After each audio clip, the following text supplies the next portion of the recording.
The 1980s were packed with some of the toughest and strongest men ever to step on a football field. This wasn't just about size. It was about grit, toughness, and strength that left a mark on the NFL forever.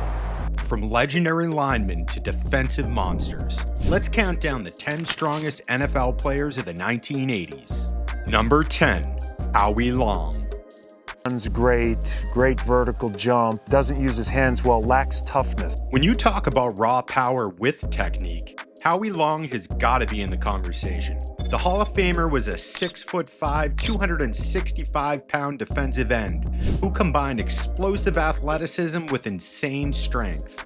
Long was known for his violent hands. He actually trained like a boxer, working on hand speed and leverage, and when he hit an offensive lineman, it felt like a heavyweight punch. Opponents said it wasn't just his size, it was how suddenly his strength hit you. He'd explode off the line, lock on, and throw 300-pound linemen off balance like they were standing on roller skates. Even in an era stacked with nasty Raiders defenders, Long's power and presence stood out. All I could think about was the 4 run plays that I blew. And as you could see here, he was also pretty humble. I had 5 sacks versus the Redskins in their heyday in one game, and on the ride back to California on the plane, all I could think about was the 4 run plays that I blew. It was not until I retired when I sat down and said, "You were pretty good." Number 9, Jack Youngblood. Jack Youngblood's strength wasn't just about muscle. It was about grit and toughness that made him legendary. In the 1979 playoffs leading into the 1980 Pro Bowl, Youngblood played through a fractured left fibula. Most players would have been carted off and shut down. Youngblood taped it up, put on his pads, and kept dominating games. That alone cemented his reputation as one of the toughest men to ever wear an NFL uniform. Tape the thing up, and we'll worry about it when the game's over. Win, lose, or draw, then that's the time to worry about it. You can't worry about it now. I can still walk on it and still run. Tape it up, give me 2 more aspirin, and let's go play. At 6'4", 245 pounds, he didn't have the bulk of modern defensive ends, but he had incredible functional strength. He anchored against bigger linemen and still brought relentless pressure. His willpower turned into physical dominance. A reminder that true strength isn't just about what you lift, but it's about what you can play through. Number 8, Steve McMichael.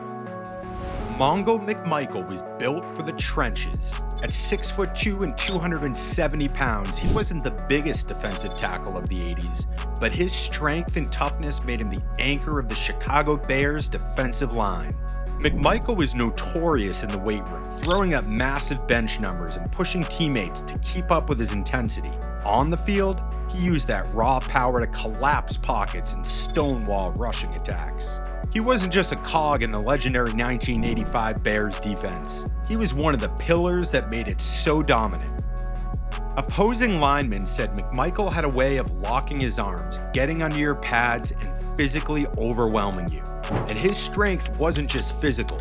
He had the endurance and mean streak to keep bringing it deep into games. That's what made him such a nightmare matchup. And we're just getting started, and the names are only getting bigger. But let's hear from you guys. Who's the strongest 80s player you put on this list so far?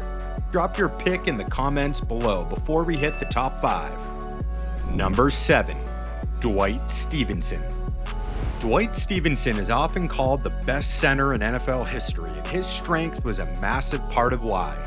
At 6'2" and just over 250 pounds, he wasn't the biggest guy on the field, but his power was legendary.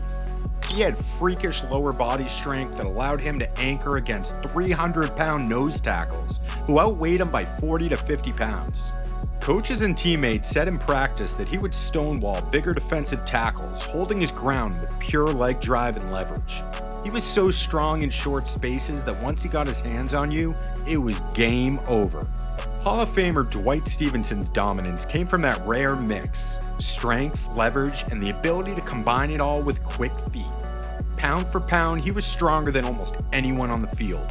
And even though his career was cut short by injury, his legend was built on sheer power.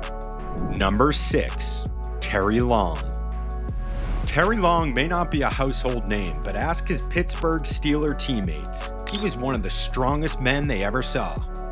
At just 5'11" and 270 pounds, he was built like a block of granite.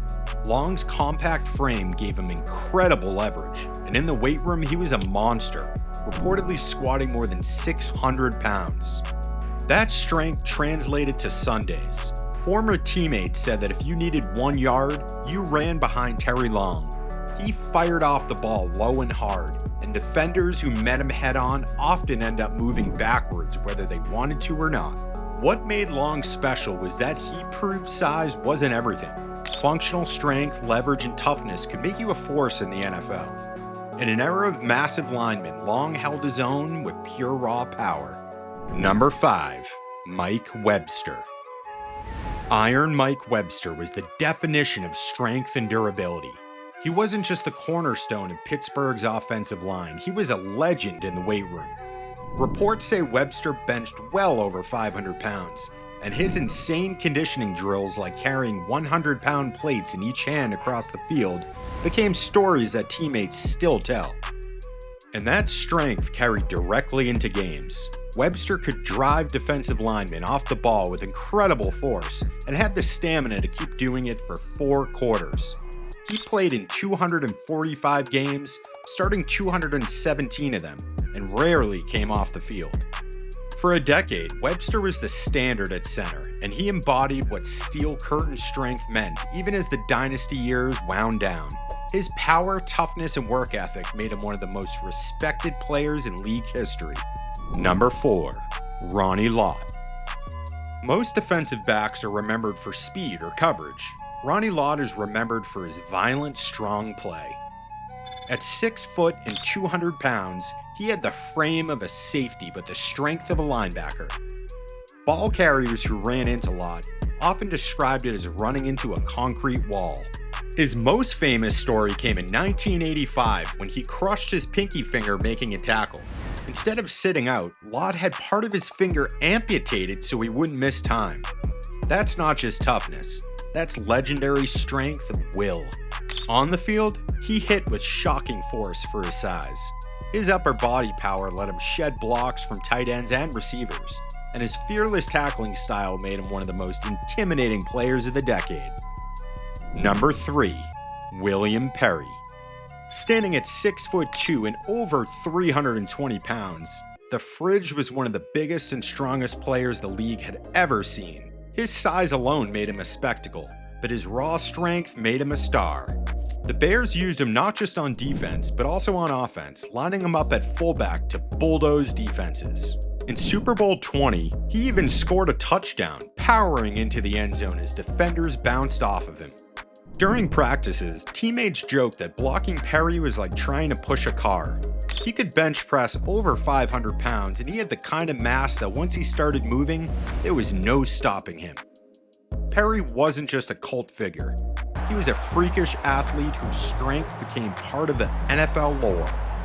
Number 2. Reggie White.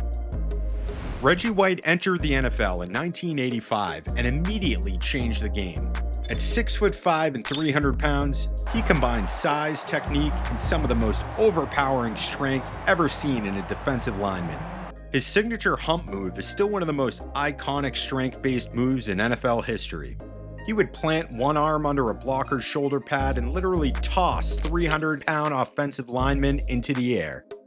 Watching White ragdoll grown men was like seeing a pro wrestler in pads.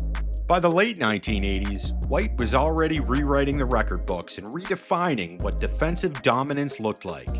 His power made him a one-man wrecking crew, and he'd go on to become one of the greatest defenders in football history. Number 1. Ed White. Ed White might not be the most famous name on this list, but ask anyone who played in his era. He was the strongest man in the NFL. At 6'1" and 270 pounds, he was a pioneer in weight training at a time when many players barely lifted. White was benching and squatting numbers that linemen decades later were still chasing. His strength wasn't just for show. White brought that power into every snap, exploding off the line and driving defenders backwards. He played 17 seasons in the NFL, starting 241 games, and his strength never faded. He was still overpowering defenders in his late 30s. Among his peers, Ed White was the benchmark for strength. Stories about his weight room dominance spread across the league, and his combination of longevity and raw power made him into the ultimate strongman of the 1980s. The 1980s gave us a mix of legends, cult heroes, and absolute powerhouses who proved strength isn't just about size. It's about toughness, dominance, and leaving a legacy. Who do you think was the strongest NFL player of the 1980s? Did we miss anyone? Drop your thoughts in the comments below, and don't forget to like, subscribe, and check out our other countdowns. See you on the next one.